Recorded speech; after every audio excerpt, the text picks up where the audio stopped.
Look around any city today. The speeding cars, the miles of asphalt, the synthetic fibers in our clothes, and the steel frameworks of skyscrapers are all physical outputs of a massive industrial machine. Nearly all of these distinct modern structures are derived from just two raw materials pulled from the earth: coal and petroleum.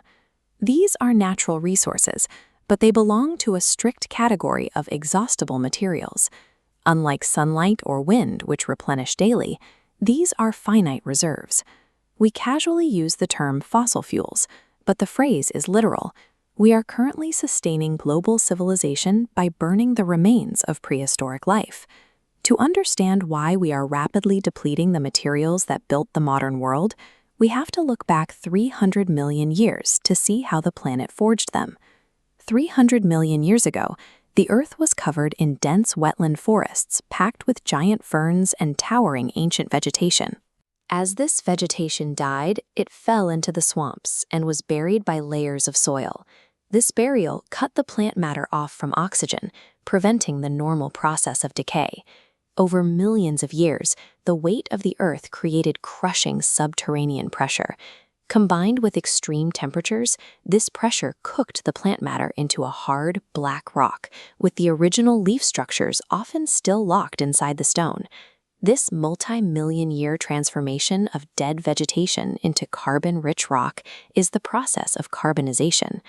Today, we carve massive terraced pits into the Earth's crust to retrieve that ancient stored energy at an industrial scale. Industrial facilities engineer the chemical breakdown of coal by heating it in the strict absence of air. This process produces coke, a tough, porous substance that is roughly 90. This thick liquid serves as the base for synthetic dyes, for various perfumes, and everyday mothballs. A lump of raw coal is a concentrated source of carbon molecules that provide the chemical foundation for modern manufacturing. While coal formed in ancient wetlands, petroleum began in prehistoric oceans. Microscopic sea life, like phytoplankton, died and sank into the deep mud. Trapped under layers of sand and clay for millions of years, the intense heat and pressure liquefied these organisms, instead of turning them into rock. The resulting fluid is petroleum, from petra, meaning rock, and oleum, meaning oil. This liquid is often found trapped deep beneath layers of impervious stone. Because this fluid was held under immense subterranean pressure, early drills often triggered violent gushers the moment they pierced the rock ceiling. Raw crude oil is a thick, foul-smelling mixture with limited direct utility. It requires extensive industrial processing before its various components can be separated. This diagram details fractional distillation. Heated crude oil vapor rises up a column, separating by boiling point.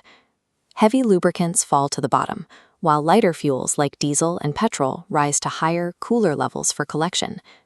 Even the heaviest fraction at the bottom, bitumen, is utilized immediately to pave the asphalt highways that connect the modern world. The entire process results in a staggering concentration of energy. A lump of coal or a drop of petrol is essentially highly compressed, millions of years old solar energy. The extraordinary energy density and versatility of these fuels is why they dictate global economies, earning petroleum the title of black gold. But this relies on a generational ledger.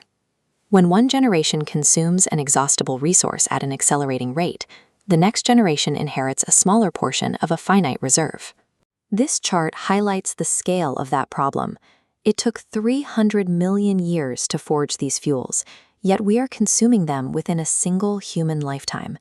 Because these fuels required hyper-specific planetary conditions and deep time to form, they are a singular, finite inheritance.